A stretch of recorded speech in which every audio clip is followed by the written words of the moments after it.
Hello friends, my name is Saurabh Srivastava. Welcome to your favourite YouTube channel biology gorilla.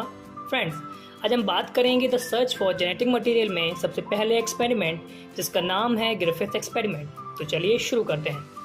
तो friends, Griffith ने experiment किया था Streptococcus निमोनियाई bacteria को लेकर. इन्होंने इस बैक्टीरिया के 2 स्ट्रेन लिए थे, एस स्ट्रेन और आर स्ट्रेन. एस स्ट्रेन के ऊपर smooth mucus polysaccharide coat present होता था. इसी कोट की वजह से ये होस्ट के इम्यून सिस्टम के लिए रेजिस्टेंट होता था. होस्ट का इम्यून सिस्टम इसको मार नहीं पाता था. ठीक है. और दूसरा था आर स्ट्रेन. आर स्ट्रेन के ऊपर ये स्मूथ पॉलीसेकेराइड कोट एब्सेंट होता था. इसी की वजह से होस्ट का इम्यून सिस्टम इसको मार देता था. अब बात करते हैं एक्सपेरिमेंट की. तो सबसे पहले एक्सपेरिमेंट में ग्रिफिथ ने एस स्ट्रेन बैक्टीरिया को माइस में इंजेक्ट किया. तो इन्होंने देखा कि माइस मर गया. फिर दूसरे एक्सपेरिमेंट में उन्होंने आर स्ट्रेन बैक्टीरिया को इंजेक्ट किया माइस में. फिर क्या हुआ, माइस जिंदा था.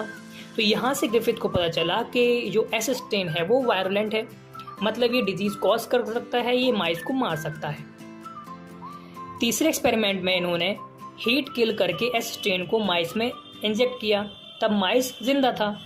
फिर फोर्थ एक्सपेरिमेंट में इन्होंने क्या किया, हीट किल्ड एस स्ट्रेन को और लिविंग आर स्ट्रेन दोनों को साथ मिलाकर माइस में इंजेक्ट किया. तब इन्होंने देखा कि माइस था.